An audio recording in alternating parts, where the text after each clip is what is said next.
Vamos mudar de assunto agora, gente? Olha, quando se fala em alta, fica muita gente preocupada, né?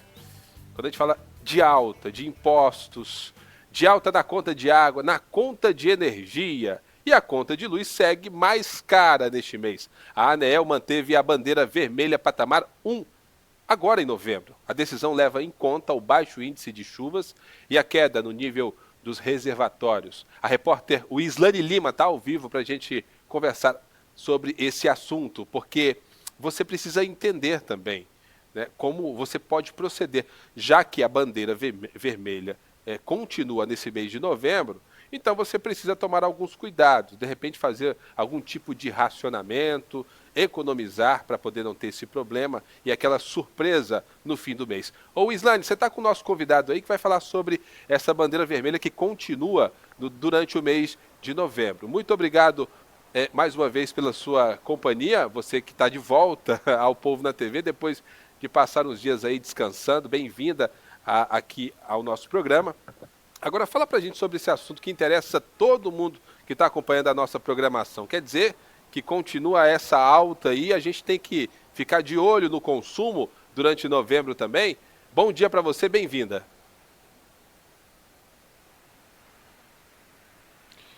Precisa sim, viu, Jairo? Bom dia para você, bom dia para todo mundo que está acompanhando o Povo na TV. Por mais que tenha já caído chuva aqui no Tocantins, não está caindo ainda como nós, tocantinenses, gostaria, né? Chuva todos os dias, ainda está quente, mas já caiu uma chuvinha e às vezes a gente achava assim, pensava, pelo menos eu pensei, né? Não, a energia vai dar uma baixada, mas parece que esse cenário ainda vai continuar, né, de energia um pouco cara, patamar 1 aqui no estado do Tocantins, mas quem vai responder para a gente essas perguntas, essas dúvidas que nós consumidores temos, é a Narjara Bolentim aqui da Energisa. Bom dia, seja bem-vinda aqui ao Povo na TV.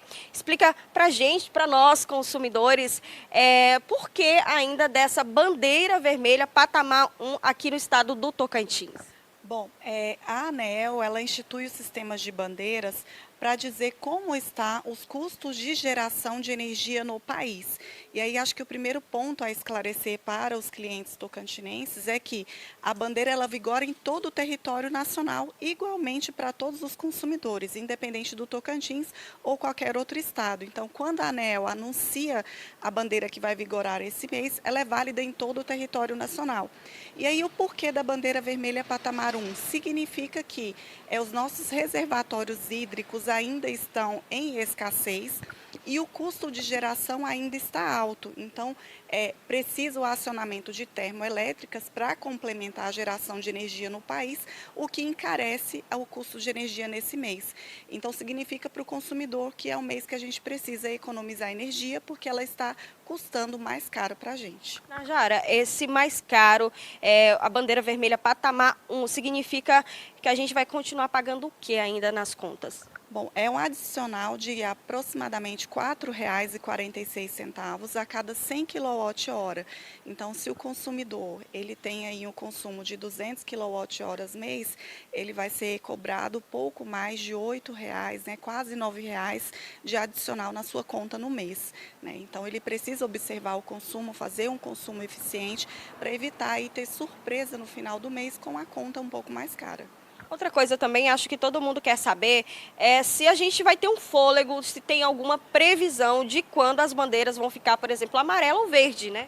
Bom, depende das condições meteorológicas, né, e dos reservatórios. Então, se tivermos chuva até o final do ano, a ANEEL revisita todos esses custos de geração e aí ela reduz as bandeiras, que aí é bom a gente relembrar que tem a bandeira, né, vermelha patamar 1 e 2, né, a depender, ela pode chegar no nível 2, que é a mais cara, de R$ 7,00, mas agora para novembro, a gente está com a patamar 1, que é R$ 4,46. A gente tem a amarela, que ela se aproxima a quase R$ 2,00 aí a cada 100 kWh. E a verde, que significa que as condições estão favoráveis dos reservatórios hídricos e aí não tem a cobrança adicional de bandeira na conta.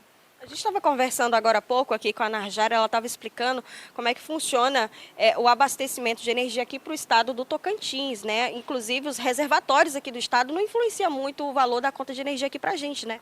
É porque o sistema energético do Brasil, ele é interligado. Então, as geradoras, elas geram, injetam no sistema interligado nacional, que é o linhão que a gente tem, né, que interliga de norte ao sul do país, e as distribuidoras, elas compram energia por meio de leilões.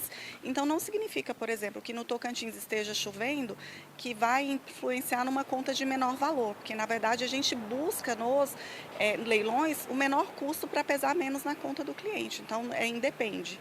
Ok. Outra pergunta também, existe, você falou aí de economizar na bandeira vermelha patamar 1, existe um cenário de racionamento de energia, como é que faz para o consumidor também economizar?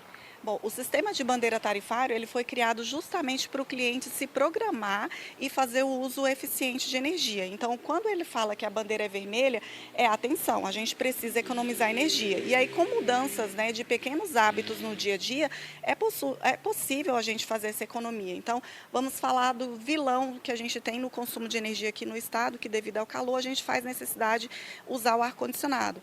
Ar-condicionado, então, sempre que ligado, manter portas e janelas fechadas, evitando a troca de calor, né, do ar quente aí com o ar frio, e aí sendo necessário utilizar mais os motores. Então, manter portas e janelas fechadas e também numa temperatura média, entre 23 e 24 graus, também vai fazer com que ele trabalhe de forma mais eficiente.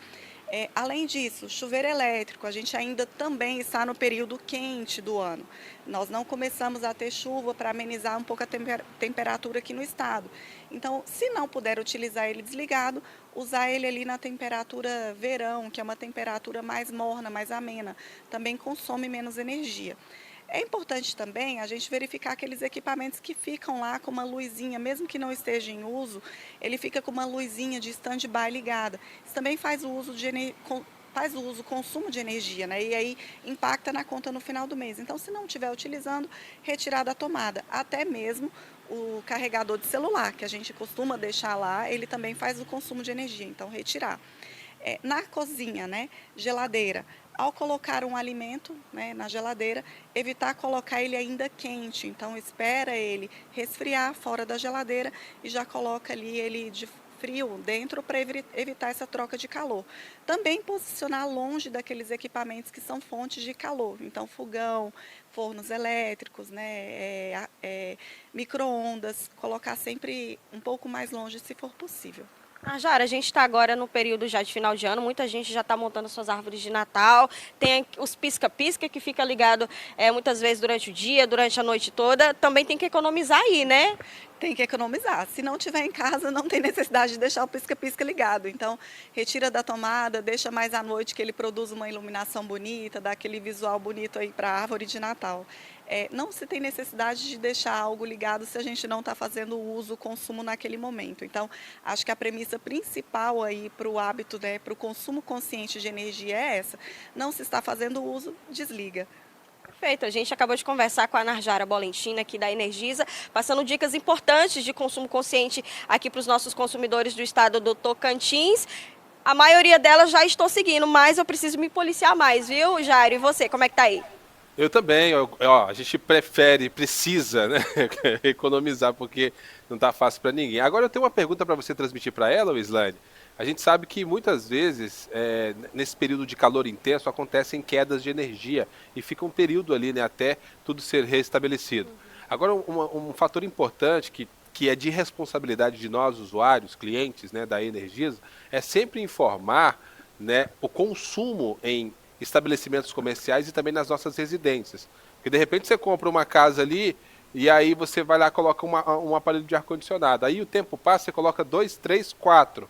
Aumenta, né, o consumo ali na sua casa e também os vizinhos fazem a mesma coisa. E isso não é informado à Energisa. E isso pode depois, né, acarretar essa sobrecarga na rede. Qual que é a orientação da Energisa nesses casos? Como é que a gente faz para informar essa mudança também, né, para evitar quedas de energia, principalmente nesse período de calor intenso?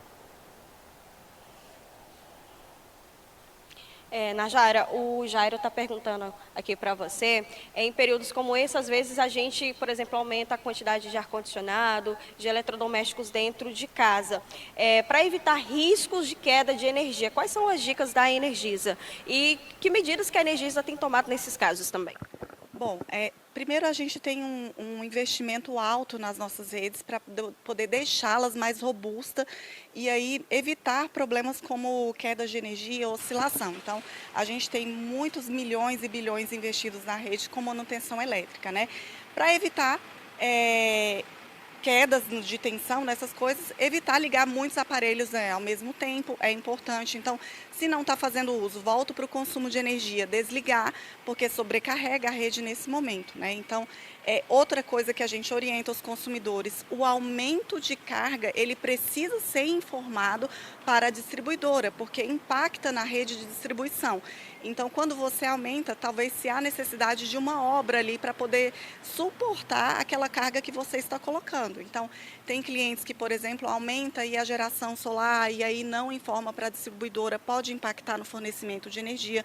Então, todo esse aumento de carga, ele precisa ser informado para a distribuidora para evitar que haja colapso no fornecimento. Se for o vizinho que estiver, por exemplo, fazendo uma obra, a gente pode fazer alguma coisa ou não? A obra, geralmente, ele pede uma ligação e na ligação ele precisa também informar quais são os equipamentos que vão ser utilizados, pois impacta ali também na nossa rede, né? Toda ligação de energia, a gente solicita quais são os equipamentos e a carga que vai ser utilizada no local para dimensionar se é possível ou não aquela ligação na residência. Então, precisa ser informado. No caso também de uso doméstico, por exemplo, eu estou na minha casa, eu quero colocar eu já uso quero colocar 2 ou 3 ar-condicionado. Também existe um consumo mínimo? Como é que funciona? Não vai ser um ar-condicionado que vai mudar exponencialmente o consumo da sua residência. Agora, equipamentos que podem causar perturbação nos sistemas, esses sim precisam ser informados. E aí são aqueles equipamentos que possuem aí, né, tensões maiores, que faz um consumo maior de energia. Então, esses precisam ser informados. Bombas d'água, motores, esses precisam ser informados. Perfeito. Então é isso, Jairo. É isso então, agora ficou bem claro. E você pode informar esse aumento de consumo pelos canais oficiais da Energisa, como por exemplo o Energisa On. Obrigado, Islane, muito obrigado também à nossa convidada por essas dicas muito importantes.